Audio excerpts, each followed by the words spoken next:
And welcome everyone to a special afternoon edition of the energy that surrounds us. And I threw myself off because actually for Jack it is the evening. So being in the UK, you have that fun of the time change and time difference. So afternoon for us here in Texas, where Lisa, Vera, and I are from, and evening with Jack. So all of you who are a fan of his, trust me, you're still getting an evening with Jack, so not missing out on that. And I am so blessed and grateful to the returning guests of Jack and Vera, and having Lisa finally making her appearance on this show. It's been years in the making, so I am going to spend no more time talking about these amazing people, and I am going to turn it over to the one and only Lisa Herrera to introduce herself. Hi, guys. My name's Lisa Herrera, and I'm with Central Texas Paranormal Ghostbusters. My partner's Vera on the screen, and I'm honored to be here today. I'm honored to meet Michael and Jack, and and chat with y'all as well. I actually got into the paranormal business because I had an experience when I was probably about 9 years old, and it was me, my brother, and my cousin that we all experienced it together. And I'd like to share that story with y'all sometime during this podcast. But I'll just go ahead and pass it over to y'all. Hi, I'm Vera. Oh, I'm sorry. I'll go ahead, Vera. Oh, I'm Vera, and I'm Lisa's partner, and my friend up here, Mr. Jack.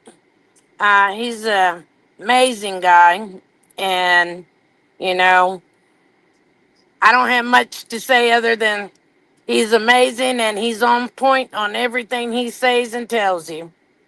And I'll pass it over to Jack. Thank you, Vera. Hello, Lisa. Lovely to see you. Vera, so lovely to see you back on. And Michael, thank you for having us all on. It's a pleasure to be on this podcast with you all today. So, for those that don't know me, I'm Jack Hutchinson, also known as Jack Hutchinson Media. I am a psychic, clairvoyant, and rescue medium. I've been in the field for 5 years this December, officially and professionally. Doing this since I was 6, but 5 years this December 13th. We are doing a big live show in Sheffield to commemorate 5 years, and also say a big thank you to my audience for sticking with me for such a long time. That's kind of what I love about you, Jack, is you sitting there and you're like, I've been doing this for 5 years, and you're like, thank you for sticking with me this long time. It's like we're kind of laugh about that because we're like, there's mediums that have been doing this for a decade or more, but I love how authentic you are and how you're just you, and you're like, yeah, 5 years is so long, and it's just I love that about when we talk is you are just so down to earth and just yourself that it's like so much fun to talk with. Thank you. And as is for Vera and Lisa, I mean, this is the first time I'm actually speaking with Lisa as well. So I can't wait to hear Lisa's life story and how she became to be part of such an amazing profession, to be part of such, paranormal and supernatural and mediums. It's going to be a pleasure to speak with you all today. Yes, definitely. Thank you. Yeah, and I can't think of a better segue to Lisa's story. Well, first I wanted, like I was telling you, my mother, she had some kind of psychic. I really didn't know much about the psychic world or anything like that, but I just remember, I was married to my first husband, and I think I was about 27, 28 years old at that time, and she had woke up, and I remember we were leaving because we were going to go pay bills and stuff. The next thing you know, she runs out and she's telling me not to leave. And I'm all like, why? What's going on? And she's all like, Lisa, I had a dream. And I'm all like, a dream, Mom? Come on. And she's all like, don't leave. You're going to have a car accident. And I'm all like, okay. You know, I didn't know what to say. I was a little frustrated with her because my husband looked at me like if my mom was crazy. And I just didn't know what to say. I was like, okay, well, he'll drive then. And she's all like, okay, Jeff, you're going to drive for real? And he's all like, yeah, I'll drive if that makes you feel better. And the next you know, we had just finished paying our bills and we were headed back to the house. Like an hour later, we were headed back to the house, and we get sideswiped. Right, you know, right as close to the house, we get sideswiped, and I end up having to go to the hospital and stuff. And I called my mom and I told her, hey, Mom, I had a car accident. And she's all like, I told you not to leave. And that's when I really started seeing, you know, her gift. And it just freaked me out because how she told me, and I left, and an hour later I'm getting in a car accident. And I asked Jeff, what happened? You know, he actually took off on the red light. So I told him, why did you go on a red light? That made no sense. And he's like, I don't know what I was thinking. He says, I said, I know, I was looking at you and it's like you weren't even there. And he said, I don't know what happened. So he couldn't explain it. But anyways, my mom, she had went through like a real bad life. She had met my father.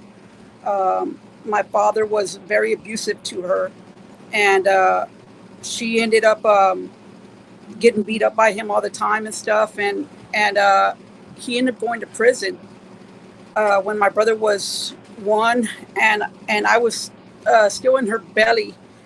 He had took us to the cemetery. He took my mom to the cemetery when she had me in her stomach, and she was like 6 months pregnant. And he threw her on his father's grave, and he put a gun to her head. So he was gonna, shoot her.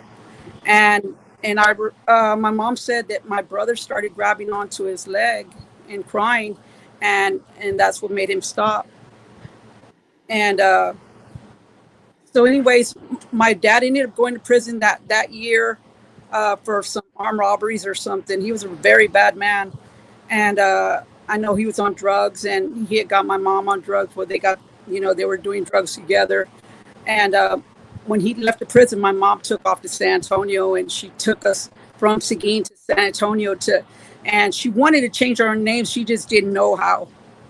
But we ended up living over there, and my mom ended up meeting another man, and they were doing drugs together. They were doing like some preludes or something. I heard they were pills. I'm not sure what they are.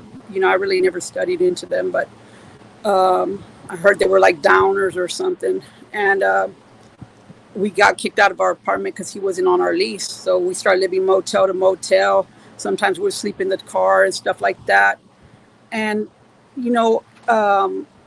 they would leave us in the motel for long periods of times, like the landlord would be knocking, hey, y'all ain't paid y'all's rent.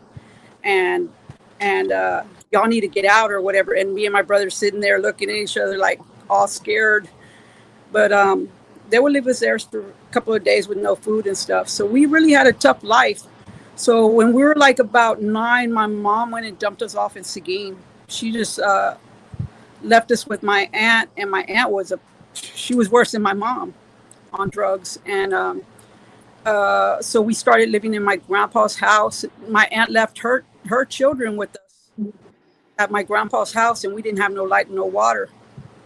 So we had lived there like about 3 months by ourselves, and we would, pick cans and stuff to get like this one man. He had a little store, and he would cut like bologna and ham, and we'd buy a loaf of bread, and that's how we would eat for a few days with that same ham. And anyways, while we were living there at my grandpa's house, we would we started plugging the extension cord to the neighbor's house, and we were we would make sure that nobody was around. It was late at night, so we'd watch the TV at night. My brother had found a PlayStation in the trash in one of the dumpsters, and he brought it home and it worked. So we would do what was it? It was not a PlayStation. It was called God, those old video consoles. They were brown. I don't know. It was just so long ago. Atari. Atari. There you go. There. That was it. And so. Uh-oh.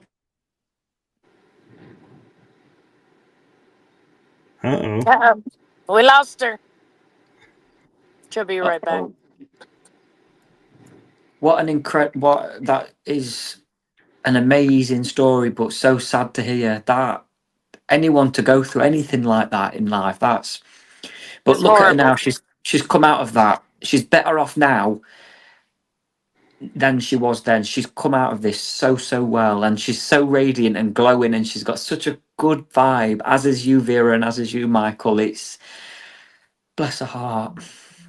It is. It's one of those stories that, like, people would ask me, if you could go back in time and change all the hardships to blessings, would you do it? And I have to say no, because I wouldn't. They forged me who I am. And if I was to take all the hardship away and make them all blessings, I don't know what I would look like today. Exactly. We are who we are from past experiences. Yeah. I was hoping she would tell us about a ghosts and paranormal and how that led into it, but hopefully she comes back on. I find it interesting how we get to. I think we are about to that point, and it's like, nope, the web signal just disappeared or whatever happened, and hopefully her phone. I'm guessing she might have gotten a call, because sometimes I've heard that where if they get a call, the screen goes blank, and then they pop back in and they're like, sorry, I had to take that call. Yeah. So like we were telling you when we went to the Magnolia hotel a couple of weeks ago, something was burning on my back, and I told Lisa to look, and I had 3 scratches. You could tell how wide they were, and she was like, "Oh, look, you got 3 scratches." She took a picture, and I said, "Wow, it was just really burning really bad." I said, "This is crazy." But every time we do an investigation, I'm the one that always gets scratched. But do you know if that was done out of malice or done out of fear? Do you know? Was it done intentionally or done because they were I think scared? it was done deliberately, try to scare me. Mm. So, but there was a lot of crazy activity that night. But we're going to go again in a couple of weeks. I want to bring you live. I've been absolutely more than happy to come live to you from the UK to the Magnolia. Yes. It'll be an honour for you to do that, Vera. And what's interesting, Jack, is what you were mentioning to her about it. I was going to say to you, what do you pick up if you feel, are you feeling it was malintent or just trying to get her attention and didn't realize that they had pushed so hard? Genuinely, she was assaulted, attacked by the spirit out of malice, out of harm. But stand your ground next time, Vera. Stand your ground. Yes, I need to. So this And next round, I'm going to stand my ground with you. well, You're and going to be Vera, my protector. yeah, you asked how come you're the one who always gets scratched, and I've come through with the shows and my own experience, come to find out there's like 2 categories of people. Mm-hmm. One is because they're so open and unprotected that the spirits just gravitate to them and are able to do whatever.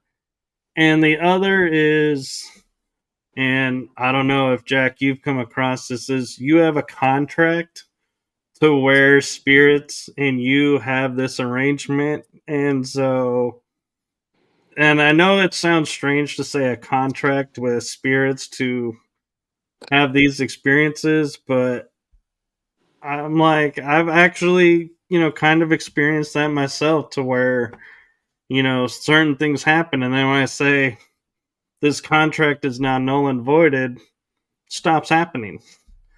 And so it's like, kind of,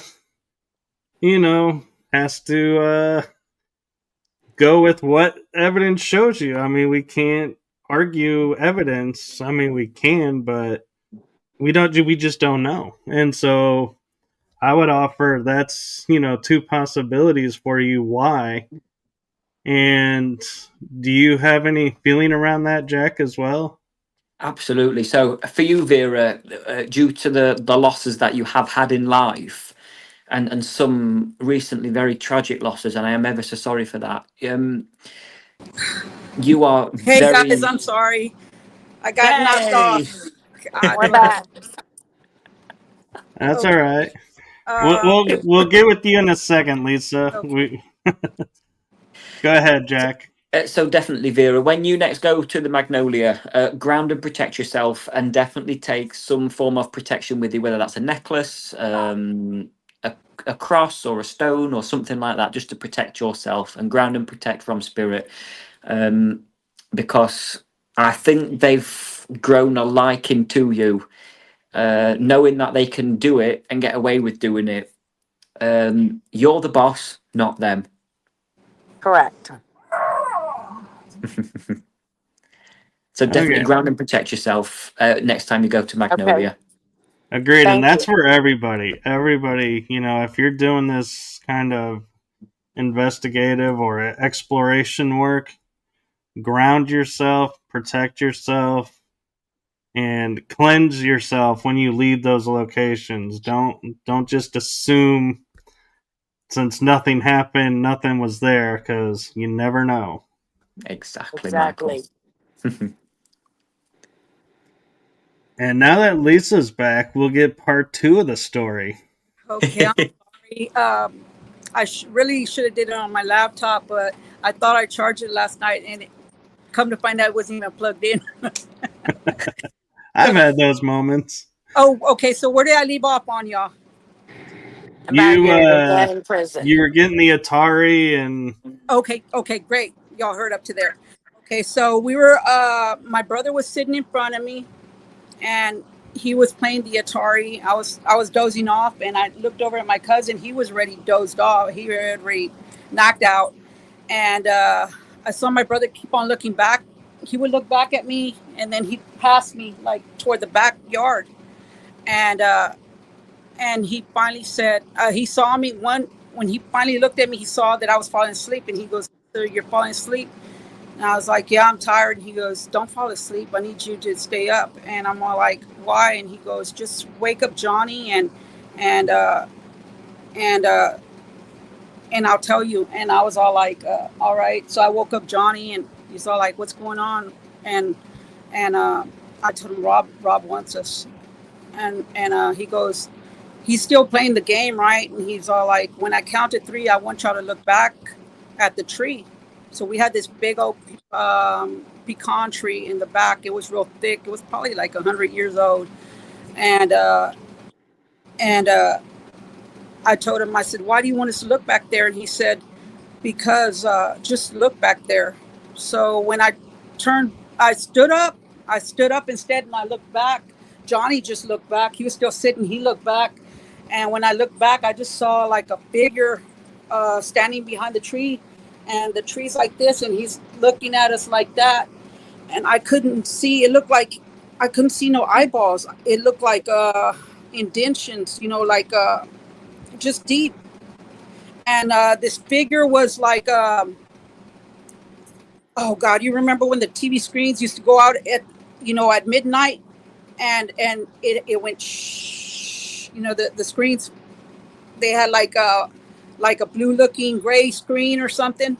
Well, this thing looked like that. The whole figure looked like that, but I could just see half of the figure because of the way it was looking at us like that. So I just screamed. I was like, "Oh my God!" You know, and Johnny jumped up, and my brother jumped up, and my brother was screaming at it like, "What do you want? What do you want?" And all we saw was it took off. It took like 2 steps away, you know, toward our fence, and I don't know. It looked like it just disappeared. All we heard was a fence go ching ching, and you could hear it running in the next door neighbor's yard. You could hear it running, but you couldn't see it. You could just hear the leaves like stomping, right? And then it ran into the cemetery. So we lived right by the cemetery, and it ran into the cemetery, and we're like all freaked out. We ran inside and locked the door, and we stayed there the night. The next day, we were like, we're not going to stay here no more. We're going to go to my uncle's.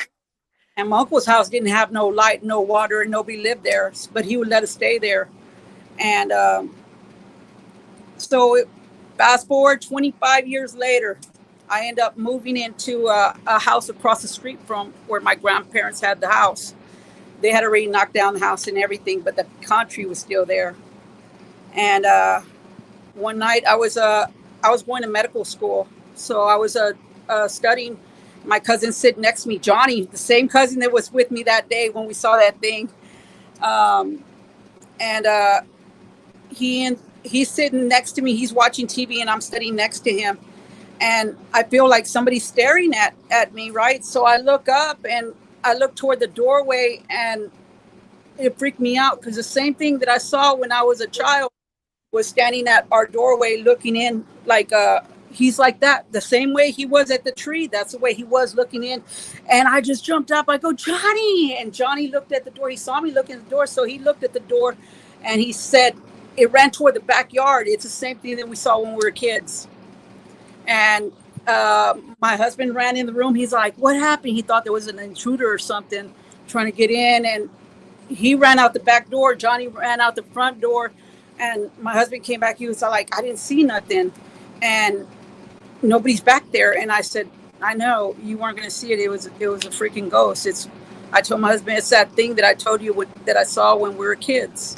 And I said, Johnny even saw it. And we stayed freaked out about that for a while. So I said, you know what? There's something more to this life. There's something more to this life, than just us. And I want to study it. I want to know what's out there, I want to know how true this is. You see it in TV and stuff, but, you never realize that you're going to, run into something like that. And since we've been doing investigations, we've seen some stuff, especially here in my house. We had, when I first moved in here, I knew something was in here. And then later on, I found out that somebody actually died here. A couple of people died here. One of them was a drug overdose. Another child drowned in the bathtub. And we've heard like a lot of stories about this house from different families that have lived here through the years. They'll stop. As a matter of fact, the day before yesterday, somebody stopped by and he told us that his brother had died here, that they had gave him arsenic poisoning or something. And I was like, well, that's not the same as that overdose, because I talked to the guy's brother that lived here before, and he said his brother died, of an OD, but he was just going to get, he had just got into it with the cops, and they were going to come take him to jail, and he had knocked one of them, and one of them fell out the window, one of the police officers. And the next we were like, well, that's crazy. There's another story to add on to this, but we have seen some stuff here. And so I invited a paranormal team along with Vera for them to investigate while I cooked outside for them. I barbecued for them while they were in here investigating. And they got to meet my doll. And her name, I call her Annabelle because she looks just like the real Annabelle. She looks exactly. And well, she actually, you know what? I didn't name her that. She told us that on the phone. We had that app, and she told us her name was Annabelle. So then it stayed with her. And so yeah, we put her in a box. She looks pretty cool.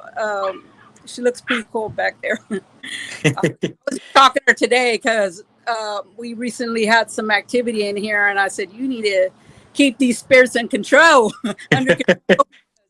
I said, keep them in this room, because we have like a room that's just full of junk.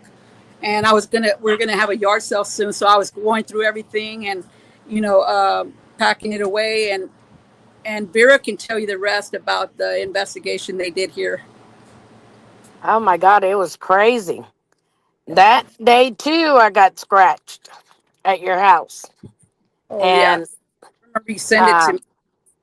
what's her name? Deb turned around and was talking, and she was telling us that the spirit there didn't like me, so it scratched me. And we took plenty of pictures, and we got different wild faces in those pictures. And there's a door that Lisa has right there that leads to the kitchen. I took a picture of that door. Well, turns out that door had a picture of a ghost. And I asked Lisa, I said, did you have a picture on that door? And she said, no, it's just plain. And I showed her the picture. There was a ghost on that door. And Amazing. it was wild. Yeah, this house has like when I moved in here, it was weird because it has a chimney. It was stored in back of a cabinet. When I tore down the cabinet, I found a chimney, but there's no chimney up top. You know what I mean? And then we have like doorways that lead to nowhere. If you go outside, it looks like there's a door there. There's a door there. You can see the screen and everything, but in the inside there, it's blocked off. And like there's no, Wow. and we have a door on the other side as well. We have like a lot of different things. Like there was a mirror in the kitchen. It was like a big mirror, and it was in back of the refrigerator. And one day I remember I was walking toward the back room, the washroom, and I was unlocking it because I put some stuff in there that was a little bit expensive so the kids wouldn't get it. Um, and I was unlocking it, and on the corner of my eye, I saw an old woman, like in a nightgown, like a long nightgown, and she had like gray hair, and it was like curly, like probably to here, right? And she looked like real old, and she's walking like straight across in my peripheral like that, and she's like walked into the refrigerator. The mirror was right in back of it, and I hadn't taken it off because it was a little hard to get off. So I was waiting for my son to get here to take it off, and we were gonna paint it and everything, but I I'm guessing that's where the portal was because it walked like right into that mirror or whatever. When I came around to look, there was nobody there. So it kind of freaked me out.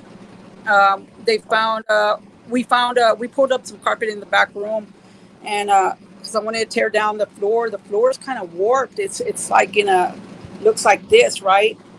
And so we started tearing off the carpet, and I found like a basement down there, and it's just the walls are made of mud. It was like never made into a room, and so I sent that paranormal team that came with over here, and with Vera, and they have went down. Some of the guys went down into the basement, and they found some tunnels, and in the tunnels they said they found there was shoe, like a child's shoe, and like a man's I don't remember if he said jacket or what, but he said that they were so old that he's thinking they were back from the 1800s.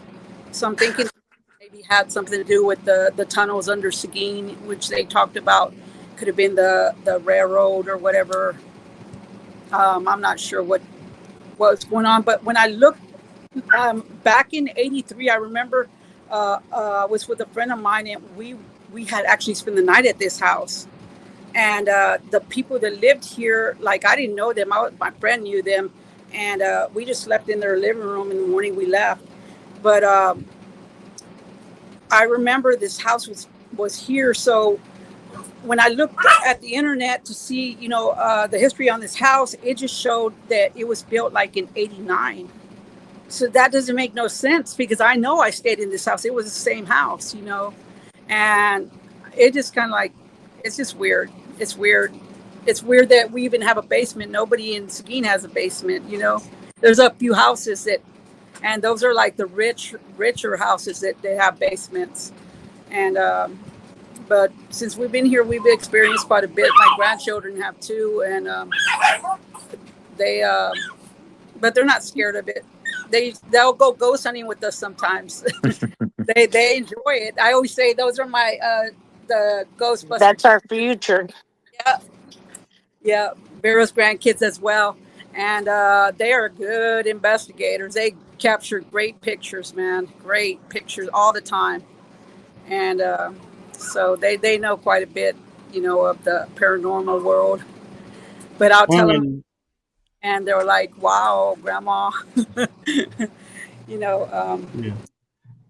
But anyway, the Magnolia has a basement as well, so not many people get access to it, and so we are going to have access. Yes. Luckies. Yes. We had it the last time we went, but the guy that went with us forgot to give us the combination to get down there. And he fell asleep, so we couldn't get it out of him. And then in the morning, he took off before everybody, so we didn't get to finish investigating down there. So this time that we go, that's the first thing we're going to do is go in that basement. Yeah, he had a bad experience there, a very bad experience. We were walking around doing the investigation, and I had passed a door, and I heard somebody talking, and I'm all like, "Hey, is everybody in the group over here?" And they were like, "No, John's in there," and I'm all like, "Well, he's not alone. He's talking to somebody," and I could hear him telling them. That, "What are you doing here?" He's saying something about, "You need to go," or "What do you want?" And I'm all like, he's in there talking to somebody. I'm telling Vera and that the group, and they're like, "No." So one of the guys, Vera's husband, ends up walking in there, and I followed him, and we're asking him, "Hey, who are you talking to?" And he's all like, "The box. It said something about they're here," or something like that. And he just starts choking like uncontrollably, and I'm all like, "Oh, hell, what's going on with this guy," right? And I just got some holy water and I started praying over him. I was throwing it on him. After a while, he didn't. At first, I thought he was just, coughing, regularly.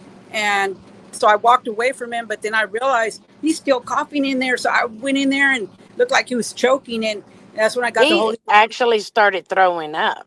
Yes, he started throwing up after I threw the holy water on him. That was crazy. Wow. Yeah. So I don't know if, something injured him or what. It was just crazy. It was unbelievable. That sounds like it. Absolutely. I mean, one of the comments have just come on. So I think Daniel's put loves a basement. Who doesn't love a basement as a paranormal investigator? Now, wait for this though. So basements are generally spooky, dark, and mysterious, but hear it from me. So your dental surgery is probably more haunted than an actual basement. Wow. Yeah. It's basements. So basements are and attics as well. They're very similar, in stance of you go in, it's already dark, it's got that smell to it, and you're expecting something to happen, and something normally does. But you go to the dentist, so your dentist surgery is probably more haunted than Magnolia's basement. But Let me know how you get on that Magnolia, because I bet their basement has a few things they want to tell you as well, Vera. Oh, Actually, Jack, I can tell you the Magnolia's basement was where the original owners would hide with their slaves from the Indians that were raiding through the territories. And so Wow. I think there is a story of one time that they found them in the basement and they didn't make it out alive. And so, yeah, their basement is a little different because it was like their little security room. But I also have an interesting question for you, Jack, about Lisa's story and her experiences. I get the feeling like Lisa's a medium. Do you get that feeling? Very much so. She's very mediumistic. She has a form of an ability.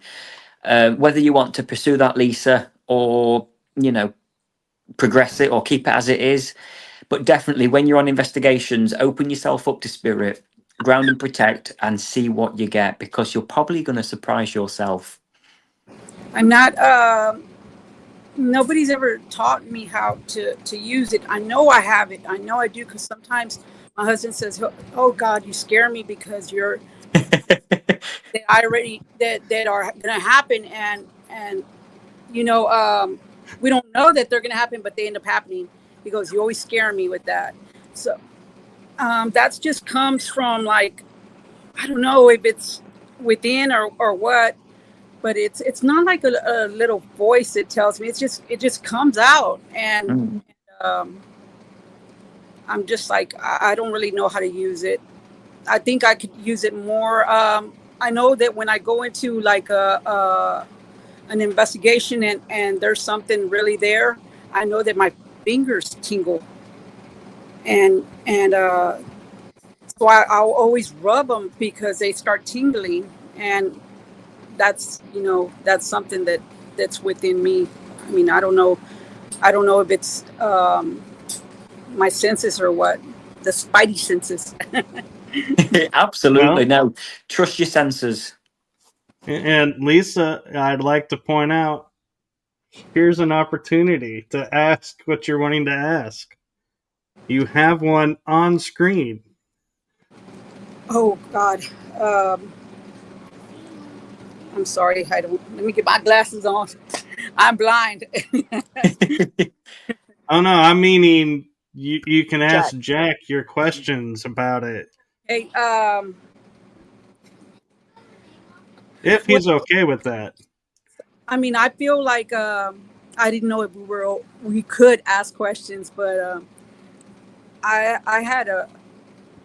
had my brother passed away, and he had like they found that he had cancer, and he would tell me things, and they would come true. Everything he said, they would come true. And at the end, I remember he was telling me, "No, Jesus told me that I'm not going to die." And I didn't understand what he meant by that. You know what I mean? Because he's dying, he's there. That's it. He's gone. I already knew. He already stopped eating and stuff. He was barely talking, but he told me, Jesus told me that I'm not going to die, so you don't have to worry. And I'm all like, I'm crying there with them, and I told him, I said, I don't care what you do, just don't come back and haunt me.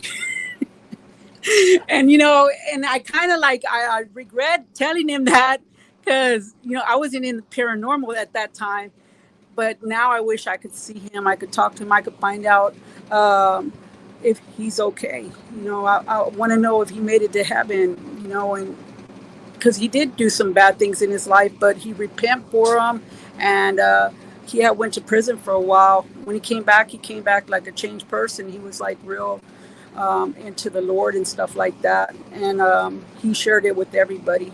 And usually when they come back out of prison, they just want to party their life away. You know what I mean? They don't care about talking about God no more.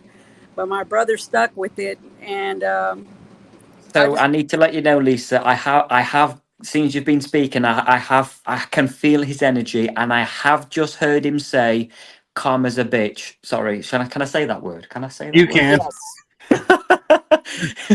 Calm as a bitch. and he is happy that he has now crossed over. He has met the other side. He is with animals. He is with a grandfather energy. So there's a grandfather energy if you're stepping forward with him, coinciding. He is so proud of you and so proud of the woman you've become. He is apologizing for the wrongs doing he's done in life, and he is saying, yes, I served my time, as you've just said. However, he's just saying again, Jack, tell Lisa, she'll know what this means. Karma's a bitch. So, like, he was in trouble. He got in trouble. He served his time. He got released, and cancer got him. He's saying, like, that was his karma. But he's happy, he's safe, and he is at peace. Thank you. Thank you for that. I needed to hear that. Sorry for swearing. Okay. I have a feeling if you didn't, the message wouldn't mean as much, it wouldn't be as valid, and so I was like, yeah, go ahead. Yeah, definitely. Bless him. Bless him. He loves you with all his heart, and you'll always know that, Lisa. And Vera, your son is stepping forward, and he is in awe. He is telling me now, Vera, you not need to worry. And he's just said she will know what this means. You not need worry. Don't worry, Mama. You're going to be safe. Does that make sense? Mm-hmm. Yes. He is with you, and he was with you today, as in today. Yesterday. Yesterday for you. My today, your yesterday. And you were sat thinking about him, asking him to come through, asking him to validate certain things about your health, and just know you're going to be fine. Okay. Yeah, I was sitting down yesterday and I was reminiscing about him and I was speaking to him. He heard every word. He was there with you. Okay. Thank you. You know, not to sound left out or anything, but Vera, Michael, you have a lovely lady in spirit. Does that make sense? So this would be a nanny, grandmother figure. Okay, yeah. Yeah, just know she's beaming from ear to ear, and she's making reference to you and how well you are doing. She is concerned with your health as well. She's saying, Michael, you need to focus on your health, focus on your health. But she's behind you 100%, and she's not too keen on your beard. She's just said, she is happy, she's safe, and she's at peace, and she is proud of the man you've become, because she is saying it wasn't easy for you growing up, but you are who you are today. What we literally have just been speaking about. And she says, why do you wear the hats? She's just said, Jack, ask him, why does he wear them hats? Does he sleep in them hats? She's just said, yes, he does. Well, I wear the hats because sometimes my eyes look like I'm asleep on the shows, even though they're open, and so I wear them to kind of prevent the shadowing effect. But I don't need to wear a hat. See, I can take it off. Bless her heart. She absolutely adores you, and she said she's not seen you laugh like this in such a long time. It has been a long time. Bless you. But thank you. You're very welcome. Oh. Jack's always on point. Thank you. Honestly, it is an honour. And like I said prior to us coming on, there is a lot of trolls, a lot of internet harassment and bullying. But that aside, I know what I'm doing is true. And all my friends and family and loving friends like yourselves understand that. And I'm so grateful. And I'm honoured that I've got this ability to help and heal people. It means an awful lot. Hey, Jack, I have a Thank question. I'm working on a case, and it's kind of like a case that I took on like a pro bono, and it's has to do with a guy who went missing in Luling, Texas. It's a small town near here. It's probably about a 20-minute drive over there. He was going to school in San Marcos, Texas, at the university, and one night he takes off at 10 at night to go to Houston to visit by Houston to visit his family. Maybe you could take a look at this case later on, or if you pick up something, maybe you could let me know about. Absolutely. But he went missing, and we've been searching for him, literally walking, searching for him for like a few months already. There's been people searching for him for 4 years. He's been missing for 4 years already, and I can't wrap my head around it, because why can't we find his remains? And the way they found him, with no, all his clothes were left on the road that he was wearing that night, according to his ex-girlfriend, and the pictures he had took that night on Snapchat or whatever he was on. But yeah, if you pick up anything, please let me know about it. Okay? Certainly will. If you could send me a photo of him, if you've got one available. Yeah. His name was Jason Landry. He was he seemed like a good kid, but there was some marijuana found in his possession and stuff. Okay. So they didn't know if it had anything to do with that, but everything was found there, so nobody, like, he wasn't robbed. His laptop was in his backpack, and his grandfather gave him a watch, and everybody said he would have never took it off, only when he takes a shower. But he was found on the ground as well. And it's kind of funny, Jack, because one of his friends said that he was he was always, coming up with theories and stuff like that about cases and stuff like that. And he had talked to one of his friends. He goes, if I ever go missing, it was the aliens that did it. And the way he was found, it kind of, like, you think about it, and you're like, what the Rapture. hell? No clothes on, like the Rapture, exactly. So it's a bit. As soon as you mentioned that, the immediate connection I got was the fact he has been taken. Yeah. And in what strange circumstances? And when I started doing my search, I found out that there was an actual place that they send people that have committed sexual crimes down that highway where they believed he was followed, or where he took the wrong turn, basically. And there was like 25 men. There's 25 men living there at each given time. 25 to 56 or something like that. And so that kind of like got my attention as well when I started looking at, the area. And I don't think his parents know about that. But when I go to this year, his anniversary, hopefully we find him before then. Yeah. Before December, but hopefully, I'm going to mention that to them. Absolutely. Oh, Lisa. Well, congratulations on the work you're doing to help find him, whether that's as a psychic detective, whether that's paranormal, whatever you're doing, it doesn't matter. You're helping in some way, shape or form. Yes, sir. Thank you. You're welcome, ma'am. All right. And we do have a question for all of you in the chat room. Daniel is asking, what's your next investigation? Magnolia Hotel. Fantastic. How about you, Jack? You have anything coming up? I have no cases planned or booked in yet. The next official one will be on Halloween night, October 31st. We are live streaming globally with an estimated 10,000 viewers.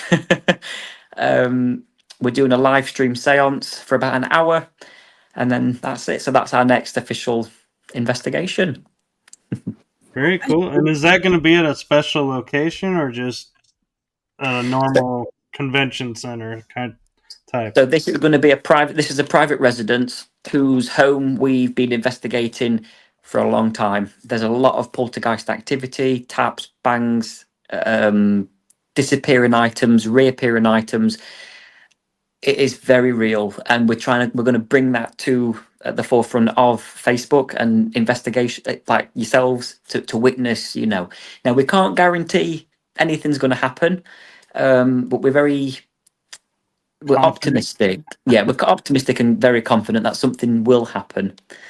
Absolutely. I think we're going to be doing one at the dollhouse as well, right, Vera? I Yeah. think so on that one. I have a Fantastic. question for you, Jack. Do you do you have people come up to you and ask if they can go on investigations with you? Yes. A lot of the yeah, I do. I get a lot of messages, texts, emails, and asking, oh, can we come on one?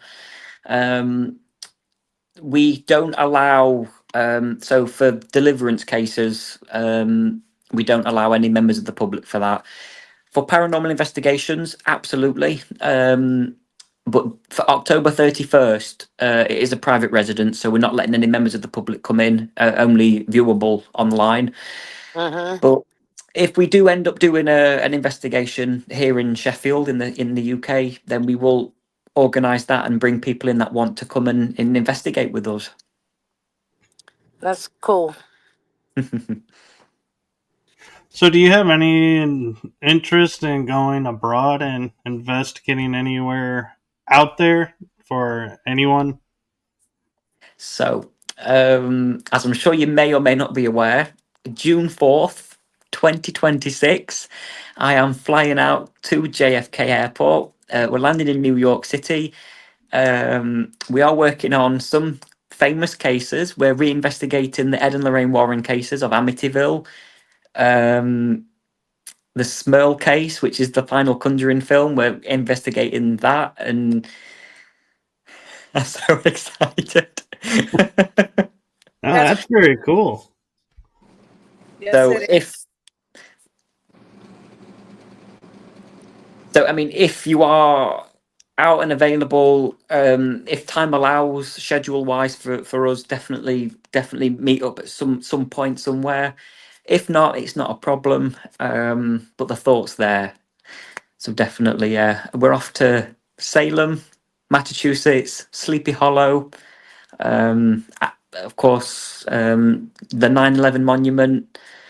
Um, and we believe we're just talking at the minute with a client whose house is very active, but she's a bit unsure, so a bit unsure whether she wants us to go or not, so we're waiting for confirmation. Bless her, she's a bit nervous, but I mean, I can pass it to you guys, you Vera and Lisa, if you wish to take it.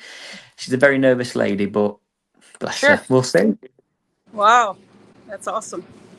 We'll do whatever we can. Yeah, yeah, definitely. Perfect. So yeah, that's 2026. Flying to America. We're very grateful and very excited. Um, yeah, very much excited, and I'm so grateful to share that with you and friends and family and audiences and stuff. So yeah, we also actually have an investigation that Daniel that messaged on the 10th of September. So the Conjuring comes out on the 5th. No, the 6th. No, the 5th. On the 10th, we're going to a place in the UK, and it's the Haunted Museum in Stoke, which holds artifacts from around the world, artifacts from Texas, artifacts from New Orleans, and they actually house artifacts of Ed and Lorraine Warren. So their personal artifacts like their glasses, their neck scarves, jewelry, watches, bracelets, is actually homed in England at Stoke. So we're going to investigate them as well. So we're very excited. I'd be Wow. interested to hear what artifacts from Texas you have over there. I'm going to ask, Michael, I'll ask for you. Yeah, that's There's, That's interesting. I will ask for you. I'm sure there's something like there's a box there that has stuff in that if it's opened, it will possess you, something like that. I'll ask where it's from, but I'll ask if there's anything else in there from Texas. But I'll let you all know. I'll let you know. Yeah. Cool. Daniel has got a message for you, Jack. So you'll finally get to meet me.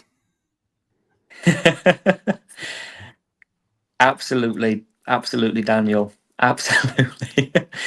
Oh, Oh, I must say as well, if you can, Vera, Lisa, and Michael, and anyone that's watching, do go ahead and hit the follow button for us all, and also hit the follow button for the Bank House. That is an active location here in England. Where on the 14th of September, I'm doing a little live show, and then a paranormal investigation in the evening. It does house haunted artifacts as well. I'll send some photos for you all, but please do go ahead and hit that follow button for the Bank House in Okay. Rotherham. Yeah, definitely. And I'm kind of curious for you, Jack, because you're in putting yourself into a certain energy zone doing your work. When you go and investigate after, does that energy, do you dissipate it and switch to different energy to investigate? Or do you just carry it through and you just find it makes it even more fun? Absolutely, I carry it through. After cases and investigations, my face it will go white as paper. I go very drained, very tired, but I know I've done my job when I leave that location, and that makes me very happy. Very cool. And I'm noticing we're at pretty much the hour mark. And so I know with Jack, it's late there. You're approaching, what is it, 10 o'clock? Yes, we are. And Wow. it's afternoon for Lisa and Vera and I here. And so I don't know if we have work to get to or if you have something you have to do. So I just like to point out, we are at the hour. So if there's time for more questions, I have we one can more go a little question. longer.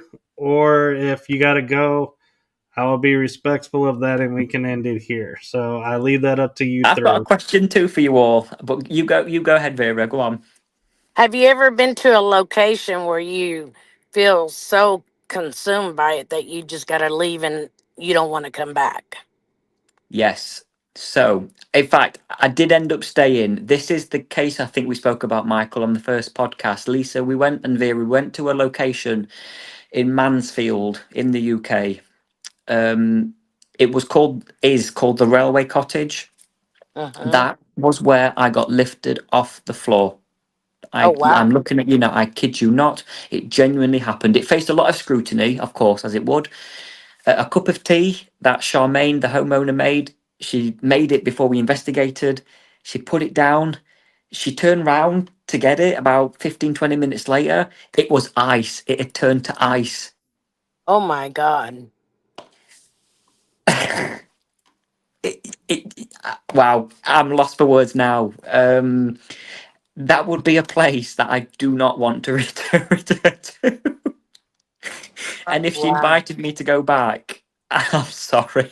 I probably wouldn't set foot back in that house. Wow. I'm not sure I Just would blame you. whack. That is pretty crazy. Yes, absolutely, indeed. It was owned by Florence Nightingale and Florence Nightingale's father. Wow. Oh, wow. So, Yeah, did you know if the spirit was evil there or um, it was just trying to be evil to certain people?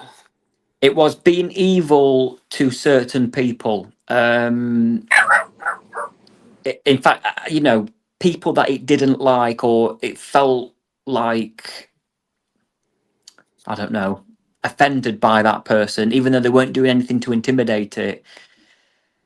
Oof. If you ever come to the UK, please visit that place. Oh, my Please. God. I We'll have to look into that. Yeah, definitely. That's You won't leave the same people. Oh, my God. that's crazy. What are your thoughts on the final installment of the Conjuring movie that is due to be released in the next few weeks?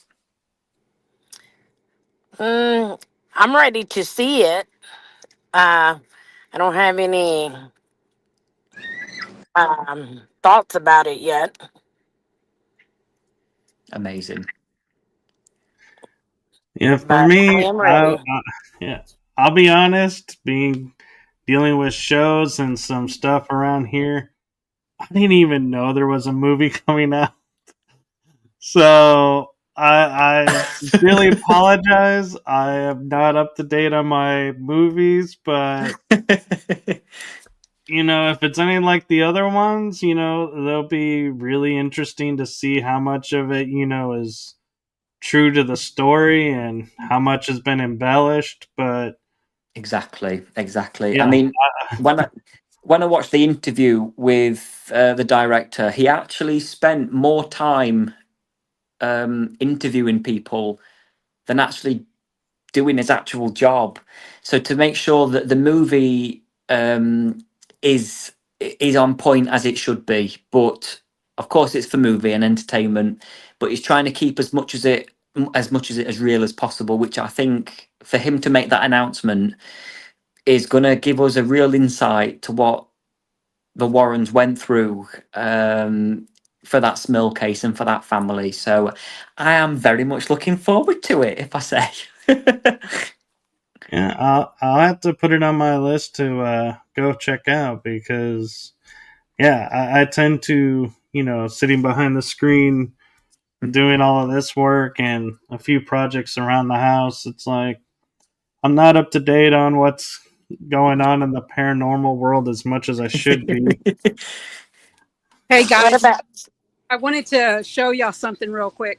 This is my doll, and this morning I came in here to move things, and I walked out to go put some stuff in the other room, and she moved. It actually, let's see, I'm gonna turn it around real quick. Oh, it is an Annabelle doll. Yeah, and this one moved. She was facing front this morning when I walked in, and she ends up tilting that way. And then that one was staring right at me. You see her back there? So that one wasn't like that. That one tilted back. So you can see right here, the whole case moved. See the way Is that a shining doll? facing toward me straight. And when I came in, it was all the whole case had moved. This doll moved, and that doll moved. So it was like, wow. Wow. So, Lisa, I gotta ask: is that doll on the back? Is that the little shining monkey type doll? The shiny monkey. What do you mean? The one with the symbols that starts to clap in the movie? uh, It was hard to see which one was in the Oh very no, back.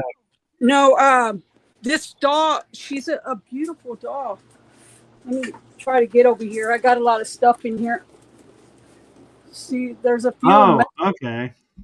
and but she's the one that she tilted to the side just to look at me. And this one, of course, the whole case moved, so that freaked me out. And this one right wow. here, she's the one who's looking this way. She was looking this way this morning, so now she's faced that way. So they're all having some. They're having a good time watching me clean up this room. I actually have an interesting question about this for Jack because of his unique perspective of being the medium. When you buy dolls that look like actual haunted dolls, and because, like it looks like Annabelle the doll, even though she supposedly is on tour or locked up somewhere, do you feel like because they've been made to look like, can carry the same energy and have the same effects, or because it's not the real doll, it's just there and people's minds just make it? So, good question. I myself have got a tiny little Annabelle doll. However, the doll that I've got was made by the same company that made that made the Conjuring Annabelle doll. So the same company produced the doll. The doll that I've got, I'm sure the doll you've got as well, Lisa, was the same company that produced the actual original authentic Annabelle doll. So yes, energy remember, the dolls were made for children, so the energies will be entangled with children's energy. However, I like to say, the doll that is within Annabelle, the spirit, whatever you wish to call it, when you call out, they can all hear. And I've heard that. there you go. So Lisa's doll has moved. It is the replica of Annabelle. I mean, I claim no emissions. I don't think mine is haunted or possessed in any way, shape, or form. But doesn't mean to say that dolls from that company, from the manufacturer, aren't. So there could be energy with them. So I actually bought this doll at a thrift shop in Geronimo, Texas, small town, but it has like a very large indoor thrift shop, and probably over 100 people have their items there. And I bought it because I had one like it when I was a child, and I loved it very much. I don't even know what happened to it, but when I brought it home, I noticed I had a K2 on me, and I laid it right next to the doll in the car. And as I talked to it, it was responding. Like Wow. the K was going off back and forth, back and forth. So that's the first thing. When Vera and them came, the other paranormal team, I brought Annabelle to the living room so they could meet her. And she told them that she calls me mom, that I'm her mom. And There we go. yeah, she's very protective of me. And I said, you know what? I think she is, because I had to actually get rid of some other dolls. I gave one. I think, Vera, did I give you one? I got like three of them from you. Got one from Dick, because those were very like, God bless, I could hear boots stomping the ground, walking in this room, and it's cluttered. It's nothing but clutter. I got mannequins and all kinds of stuff in here, and there's no way somebody could walk around in here, and you could hear somebody stomping around, yells, crying. You could see figures in the. My neighbors told me that they saw a man walking back and forth. I said, there's nowhere for a man to walk here. There's so much stuff, and I showed them in here, right? I said, there's so much stuff. There's no way somebody could walk back there. And my neighbor from the back told me that he saw a man standing at the window just staring at him. And I said, there's no way. There's no way. There's too much stuff back there. I have to get to all that. That's what I was working on today. But I told him, okay, if it makes you happy, I'll put curtains up. I still haven't done it, but I'm about to do it. But yeah, those dolls were real haunted. These, I feel like Annabelle keeps them in check. Yeah, I really do feel that because one day I opened the door without saying a prayer. I always say a prayer before I come in here, and I opened the door, and all night the kids were saying that they were scared to walk toward the kitchen, because this room's back by the kitchen, and they were saying that they felt something, I don't know, something here, and it looked like when it gets dark in this house, even though I'll have a curtain propped open, I mean, it's pitch black in here. It's like abnormal pitch black. When we have the curtains closed and stuff, it's like too dark. The kids say it scares them because they can't even, you can't even step in front of your foot because you can't see what's in front of you. That's how dark it is in this house. Yeah. Guys, I'd like to keep going, but we have gutter people just arrived, so it's about to get very noisy. So I would rather end the show now than have to be fighting the hammering and the cutting of the gutters. Okay. Well, it was nice meeting y'all, and hopefully I'll talk to y'all again, soon. Yeah. Thank you, Jack. Thank you, Mike.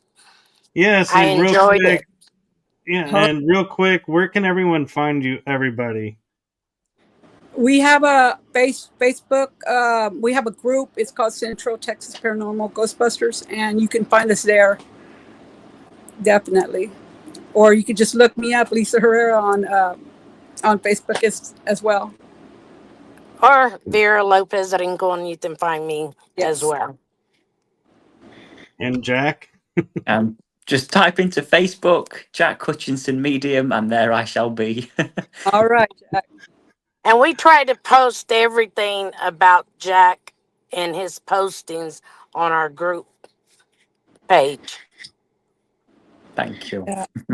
I love collaboration, so thank you all for coming on and joining us Feel on free. this episode. And I want to give a special thank you to Jack because I know it is late, and so thank you for coming on again. And thank you to Lisa and Vera for making their afternoons available to us. Thank So you. much gratitude. And Thank you. one thing I want to say before I cut to the outro is this is for all three of you. From the heart of my show to all three of you, thank you for what your service and what you do for the paranormal community and humanity. It is noticed and appreciated. Thank you very much. Thank you. Thank you, Michael. Thank you, sir. All right, Well, and with you have a good night, Jack. Mike, And you, you have Vera. a good evening. Thank you You for too, having me. Lisa. You too. yes, thank you everyone, and have a blessed day and week, everyone. And with that, we are going to sign out. Bye bye. Bye bye. Bye-bye.